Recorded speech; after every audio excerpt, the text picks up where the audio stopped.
With more than 26 miles of rope and 37 sails spanning more than 5,000 square metres, HMS Victory's rigging is among the most complex ever created.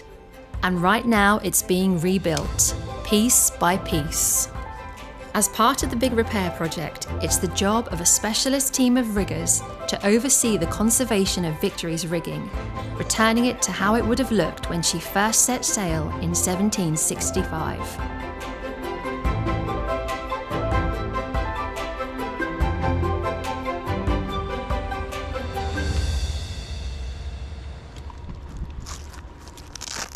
Nobody in the world has taken on the mammoth task of conserving and restoring the fabrics of a ship of the age of Victory.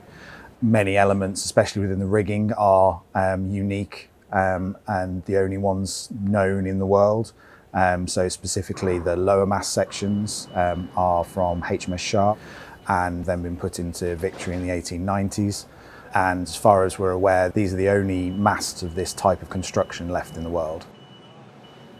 Today, much of Victory's rigging is in storage, where it's being carefully conserved by the museum's conservation team. Many of the ropes, cables, chains and spars were removed from the ship in the early 2000s. It's the job of the riggers to identify each item, catalogue it, and use that information to plan for how Victory will be rigged again. There's quite a lot of sort of detective work as well. So most of the rigging that came down is very well labelled. Some of it is labelled perhaps a little bit inconsistently. So we're then pulling elements of the rig out and we basically have to work out what it is. And that's the detective work, and that's where you're going into texts, diagrams, historical records. In 2021, HMS Victory's lower main mast was removed so that it could be inspected and repaired. Now, the remaining masts and bowsprit are being removed, making it possible to fully enclose Victory. Months in the planning, their removal involved an expert team of more than 50 engineers, shipwrights and conservators, with the riggers at the centre of the operation. More than 26 metres tall and weighing 16 tonnes, the foremast was removed first. As we took the tension in the crane hook and started to kind of de-weight the mast from the ship, as it were, before it had actually separated, just the transfer of load to the crane, we could visibly see at where the mast heel is sat down onto the ship's timbers. We could visibly see and hear those timbers relaxing as the weight was coming off. So now that we've got the foremast out of the ship, we'll transport it to a working location where we will do a full conservation assessment, which will inform the next stage of works. High winds would put a stop to any further lifts over the next few days. The operation resumed later that week as the team prepared to lift the mizzenmast and bowsprit in a single night. On deck, clear below, line coming down.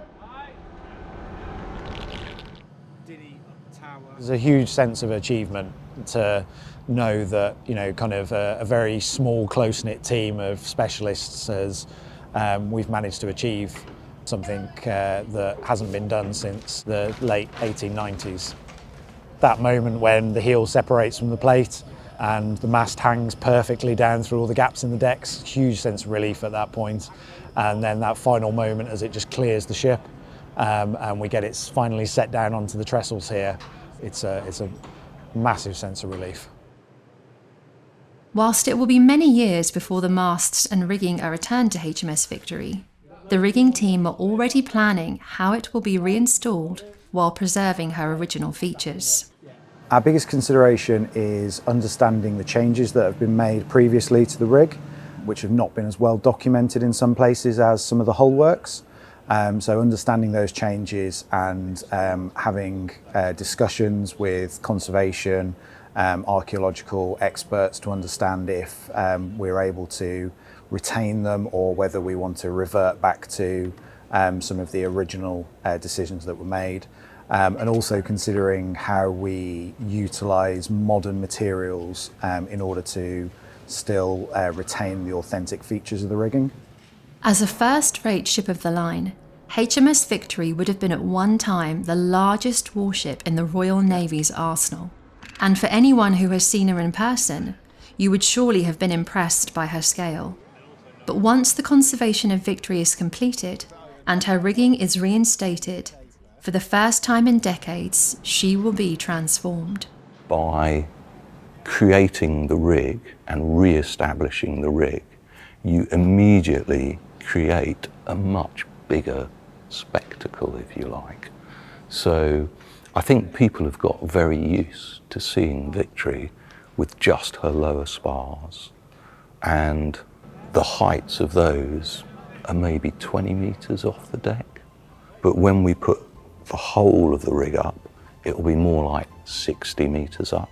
So it's going to triple the height of the rig, and then just the bowsprit coming out. I mean, the bowsprit will cross that road in front of Victory, which will be quite spectacular.